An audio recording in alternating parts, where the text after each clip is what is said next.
Када затаија македонските здравствени институции, кој од надлежните ќе понесе одговорност за згаснувањето на детските животи. Два случаја со трагичен епилог. 9-годишната Тамара од Велес, чекајќи итна операција за тешка деформитет на рабетниот столб, почина од пневмонија, а 11-годишната Ева од Охрид пред 3 дена ја изгуби битката со редок тип на леукемија. Смртта на двете мали девојчиња одекна во јавноста, но реакциите сега се поинакви. Со извиците "Правда за Тамара", "Оставка убијци", граѓански активисти бараа одговорност за смртта на малата Димовска. Семејната судбина на велишкото семејство беше искористена дури и во политичка кампања на сега актуелната власт. Премиерот Заев тогаш ветуваше итно формирање на фонд за финансирање на лекување во странство, но повеќе од година дена од проектот нема ништо. Јас се обврзувам лично. Ова ќе биде правично општество. Болничките услуги ќе бидат достапни за сите.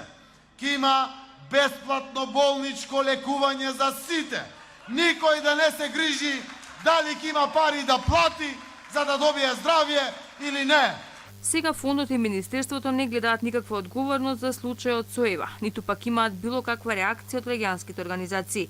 Тенденциозно било прашањето дали директорот на Фондот за здравствено осигурување Ден Дунчев чувствува одговорност во последниот случај за смртта на девојчето од Охрид. Се правдаа дека стапиле во контакт со германската болница, но не добиле понуда за лекување. Стручните служби во ФЗОМ му излегува во пресрет на барателот, при што е направен директен контакт со лекарот од германската болница, кој бил посечен лично од барателот. Понуда никогаш не добивме од болницата Гисен во Германија. Од тука најстрого ги демантираме сите шпекулации во јавноста дека лекувањето во Германија чинело 200.000 евра. Во 2015 и народниот правобранител реагираше за случајот со Тамара, велејќи дека фондот и министерството не одлучуваат на времено по барањата на граѓаните. Фондот и министерството не одлучуваат на времено по барањата на граѓаните. Имавме случај од ваков начин на работа да почине дете, а по тоа да добие акт за лечење. Сега чекале представка од родителот за да почнат да го испитуваат случајот. Сепак во телефонски разговор заменикот народен правобранител Васка Барамовска Мустафа рече дека сега треба другите институции да реагираат и да одлучуваат по тврдењата на родителите на Ева.